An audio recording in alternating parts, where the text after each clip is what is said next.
Welcome back to another exciting episode of Cyber Defense TV. I'm your host, Gary Malevsky, and sitting in the hot seat today is Matt Moynihan, the CEO of Forcepoint, one of my favorite cybersecurity companies. Thank you. And you're going to learn why, because we're going to talk about something way above the TCP/IP stack, and this is where most of the breaches are happening today. Matt, welcome. That's great. Great to be here with you, Gary. So years ago, I was working on the FTP protocol, pretty long time ago.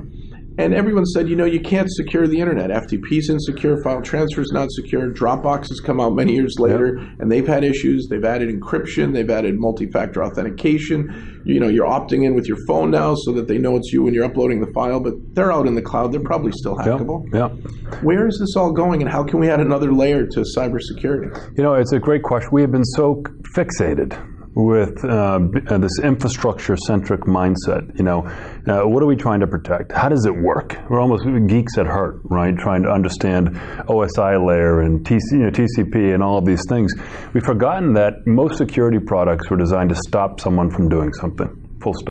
Whether it's a web proxy trying to stop someone from going to a web page they shouldn't, or a firewall stopping someone from getting into a segment, we need to change the unit of analysis and flip it upside down. We need about people. We need people, you know, the human layer, right? What is the entity that is riding on top of the infrastructure, and what are they doing on that infrastructure that's most important? When you think like that, when you think about how do I secure things that are happening on top of infrastructure I may or may not own, you really quickly get to people and how people traverse infrastructure, and securing that is very, very different than thinking about TCP or infrastructure. You have to think very, very differently.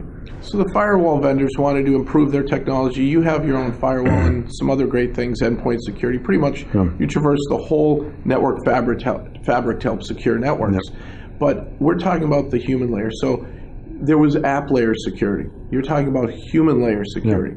How does that work? Well, it's all, you know, think about, you know, essentially understanding whether a person is who they are and whether they're behaving in a way that's consistent with the privileges and rights you've given them on their network.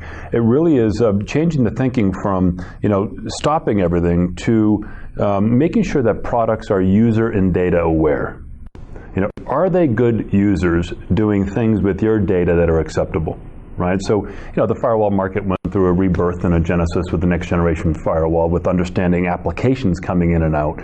This is layer 8, right? It's taking it to the next level, which is understanding whether the data and the people that are going through your infrastructure to go conduct business are doing what they should be doing, right? Are you talking about if my mouse movements have changed? I mean, how far have you gone with this human layer security? You know, we do have we have a long history in understanding, you know, high assurance missions in the military, and I would say the range of things, indicators of good or bad behavior range from, you know, could be that things of that nature. It could be habits that we have every day. I mean, I go to the Wall Street Journal, you know, Sports Illustrated, and you know, CNN every day.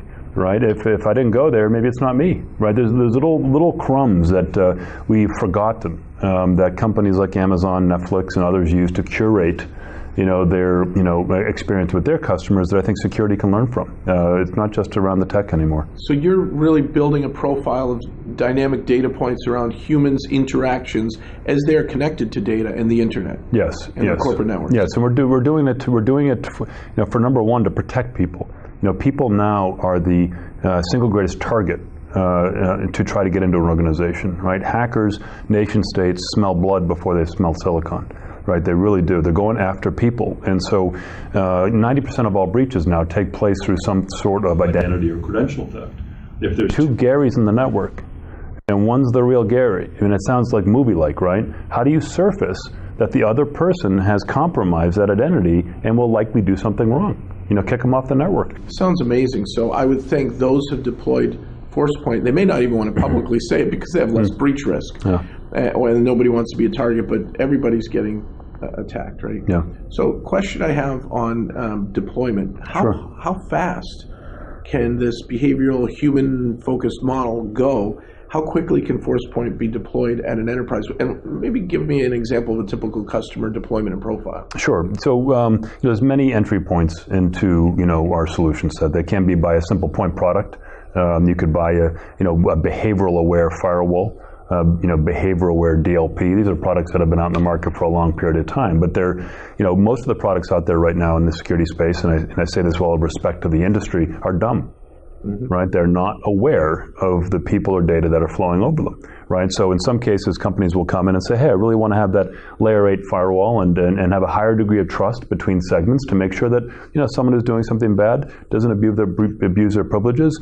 A more holistic approach, which we see a lot of the banks and oil and gas companies deploy, is a true behavior analytics platform, and then hook in products to that. So, implementations can be as short as a month, and they can go up to as long as 6 months, depending on the sophistication of the And these are typically large enterprises or medium to large? We're focused as a business on the medium and above. So, 1,000 people and above is really our sweet spot, all the way up to, 500,000 employees who are using our technology. That sounds great, Matt. Yeah. This has been an excellent interview. I really appreciate catching up with you on this. It's been great. Yeah, and what I want to do is tell our viewers, check out www.forcepoint.com.